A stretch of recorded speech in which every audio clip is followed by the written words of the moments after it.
एक जंगल में टोनी चिड़िया अपनी बेटी चीची के साथ रहा करती थी। उसके पति का देहांत बहुत पहले ही हो चुका था। वह घर घर में काम करके अपनी बच्ची को पढ़ा रही थी। ऐसे ही समय बीतता जाता है और उसकी बेटी भी बड़ी हो जाती है। अब उसकी बेटी शादी के लायक हो जाती है। एक दिन उसके घर एक लड़के वाले उसकी बेटी को देखने आते हैं। अरे, हमें तो आपकी बेटी पसंद है, आपकी बेटी तो बहुत सुंदर है। लड़की तो हमें पसंद आ गई, लेकिन हम ठहरे इतने अमीर लोग और आप इतने गरीब, ऐसे फटी हुई सी आपकी झोपड़ी, आप समझ रही हैं ना। तो आप हमें दहेज में क्या दे सकती हैं? दहेज? माँ, आप क्या कह रही हैं? उनकी हालत देखो, वो दहेज कहाँ से देंगी? तू चुप कर, तुझे ना मैं इसलिए अपने साथ नहीं लाना चाहती। तू बीच में बहुत बोलता है। दहेज नहीं देंगी तो अपनी बेटी के लिए कुछ पैसे तो देंगी ना। मैं तो सिर्फ पैसों को बोल रही हूँ। अरे नहीं नहीं बेटा, तुम्हारी माँ सही बोल रही है। ठीक है, हम पैसों का इंतज़ाम कर लेंगे। कितने पैसे चाहिए आपको? कुछ नहीं, बस 8 से 10 लाख रुपए। 8 से 10 लाख रुपए? माँ, आप ये क्या कर रही हो? वो इतनी गरीब है, वो कहाँ से लाएंगी इतने पैसे? तू चुप कर, तू बीच में मत बोल। ठीक है, हम इतने पैसों का इंतज़ाम कर लेंगे, आप शादी की तैयारी कीजिए। माँ, तुमने उनसे कह तो दिया है इतने पैसों के लिए, लेकिन तुम इतने पैसे लाओगी कहाँ से? तुम्हारे पास हैं 8 से 10 लाख रुपए? बेटा, मैंने अपनी पूरी ज़िंदगी गरीबी में काट दी। इसके घर उसके घर काम करके मैं बिल्कुल नहीं चाहती कि तेरी ज़िंदगी ऐसे कटे। मैं कैसे भी करके पैसों का इंतज़ाम करूँगी और तेरी शादी कराऊँगी। ये कहने के बाद टुनटुनी एक सेठ के घर जाती है। सेठ जी, मैं अपने घर के कागज़ गिरवी रखने के लिए आई हूँ। मुझे पैसों की बहुत ज़रूरत है।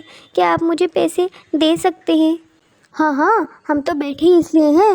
लेकिन एक बात याद रखना, अगर तूने टाइम पे पैसे नहीं दिए तो या तो तू हमें अपना घर देगी, वरना फिर समय पे पैसे देना। हाँ ठीक है। टोनी चिड़िया जानती थी कि वह अपनी बेटी चीची की शादी कराने के लिए जो घर गिरवी रख रही है वह उससे दोबारा नहीं लिया जाएगा, लेकिन फिर भी अपनी बेटी की खुशी के लिए वह घर गिरवी रख देती है। इधर चीची मन ही मन कहती है, मुझे क्या फ़र्क पड़ता है कि माँ पैसे कहाँ से लाएंगी। बस मुझे तो इस गरीबी से छुटकारा मिले और जल्दी से मेरी शादी वहाँ हो जाए और मैं आराम से रहूँ, शॉपिंग करूं, कितना मज़ा आएगा। कुछ समय बाद उन दोनों की शादी हो जाती है। धीरे धीरे समय बीतने लगता है और चीची अपनी माँ टोनी को भूल जाती है। वह अपने पति के साथ खुश रहती है। चीची, तुम अपनी माँ से मिलकर आई हो? जब से तुम्हारी शादी हुई है तुम तो अपनी माँ को भूल ही गई हो। क्या जाऊँ मैं भोला जी, वहाँ पर जाकर मेरा दिल नहीं लगता, इसीलिए मैं वहाँ ज़्यादा नहीं जाती हूँ। चलो ठीक है, आज हम तुम्हारी माँ के घर चलते हैं। वह दोनों टोनी के घर जाते हैं। टोनी अपनी बेटी को देखकर बहुत खुश होती है। तुझे क्या हो गया? कितने दिन बाद आई है, तुझे अपनी माँ की याद नहीं आती? माँ प्लीज़ दूर से बात करो, इसे हाथ मत लगाओ, मेरे कपड़े और गहने गंदे हो जाएंगे। चीची, ये किस तरह से बात कर रही हो तुम अपनी माँ से? ऐसी बातें करते हैं माँ से? बेटा छोड़ो ना, अब तो वो बड़े घर की बहू हो गई है, उसे कहाँ अपनी गरीब माँ याद रहेगी। हाँ माँ, तुम सही कह रहे हो। और यहाँ कितनी गर्मी हो रही है। माँ, आपके घर में एसी भी नहीं है क्या? चलो ना यहाँ से, मेरा बिल्कुल मन नहीं लग रहा, हम अपने घर चल रहे हैं। तुम्हारा दिमाग तो सही है, तुम्हारी माँ है ये, तुम किस तरह की बातें कर रही हो? अरे चलिए ना यहाँ से। चीची भोला को वहाँ से ले जाती है। उसके कुछ समय बाद ही उसके घर पर कड़कनाथ आता है। टोनी, तूने मुझसे वादा करा था, या तो तू टाइम पर पैसे देगी और अगर पैसे नहीं दे सकी तो तू घर खाली करेगी। हाँ हाँ सेठ, मुझे याद है, मेरे पास पैसे नहीं है, आप ये घर रख लीजिए, मैं यहाँ से जा रही हूँ। बेचारी टोनी दर बदर भटकने लगती है और गरीबों की तरह ज़िंदगी बीताने लगती है। उधर उसकी बेटी चीची शान शौकत से जी रही होती है। उसे अपनी माँ की ना ही याद आती है और ना ही उसे अपनी गरीब माँ की परवाह होती है। एक दिन उसका पति भोला उसके पास आता है। चीची, तुमसे एक बात बोलूँ, तुम बुरा तो नहीं मानोगी? हाँ हाँ बताइए ना, क्या बात है? जब से तुम आई हो अपनी माँ से मिलकर तुमने एक बार भी अपनी माँ के बारे में जानने की कोशिश की? मैं क्या कोशिश करूँ उनके बारे में जानने की, वो ठीक ही होंगी। वह ठीक नहीं है, उन्हें सेठ ने घर से बाहर निकाल दिया है क्योंकि उन्होंने तुम्हारी शादी कराने के लिए उस घर को गिरवी रख दिया था। अब तुम्हारी माँ दर-बदर भटक रही है, उसके सर से छत तक छिन गई है। तुम्हें इस बात का एहसास भी है? ये सुनकर चीची तेज तेज रोने लगती है। मुझे माफ़ कर दीजिए माँ, मैं पैसों के चक्कर में बिल्कुल अंधी हो गई थी। मैंने अपनी माँ के बारे में भी नहीं सोचा कि मेरी माँ कहाँ होगी, कैसी होगी। भोला जी मुझे मेरी माँ के पास ले चलिए ना प्लीज़। हाँ हाँ, हम दोनों मिलकर उन्हें ढूंढते हैं। चीची और भोला टोनी को ढूंढते हैं, परंतु वह उन्हें नहीं मिलती।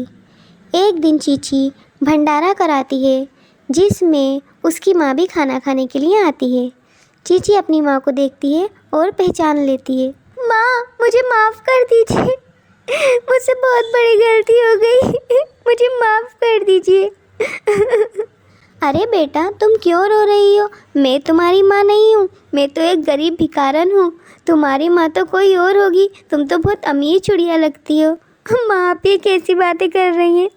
मुझे पता है मुझसे गलती हुई है, आपने पेट काट काट के मुझे पाला, मेरे लिए सब कुछ किया, मुझे माफ़ कर दीजिए। बेटा, तूने ही तो मुझे पहचानने से इनकार कर दिया, तुझे तो अपनी गरीब माँ बुरी लगने लगी थी। मुझे माफ़ कर दीजिए माँ, अब आगे से ऐसा नहीं होगा। भोला और चीची टोनी को अपने घर ले जाते हैं और वह लोग खुशी खुशी रहने लगते हैं। मम्मी मम्मी, कितनी गर्मी हो रही है ना, मुझे बहुत गर्मी लग रही है। हाँ, आप एसी लगवा लीजिए। बेटा, हमारे पास इतने पैसे नहीं हैं कि हम एसी लगवा लें, और तुम्हें तो पता है ना, तुम बहुत छोटे थे तभी तुम्हारे पिताजी का देहांत हो गया।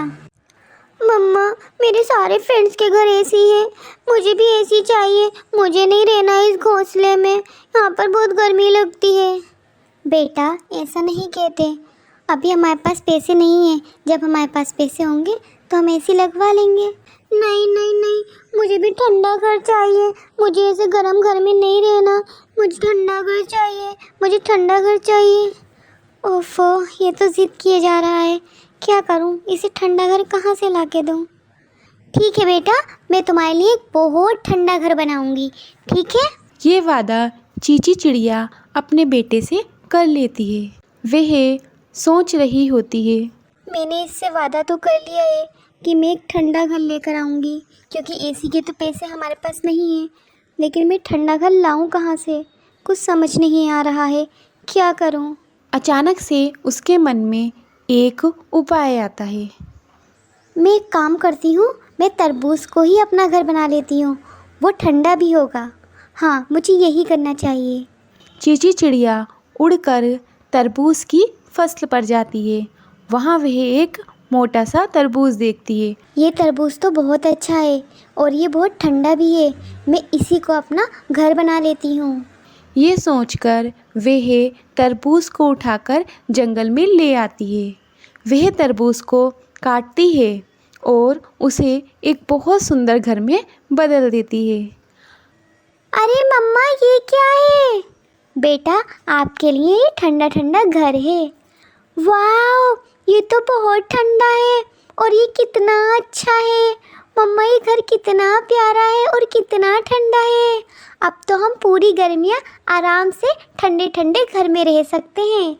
हाँ बेटा, अब पूरी गर्मियाँ हम इस ठंडे ठंडे घर में रह सकते हैं।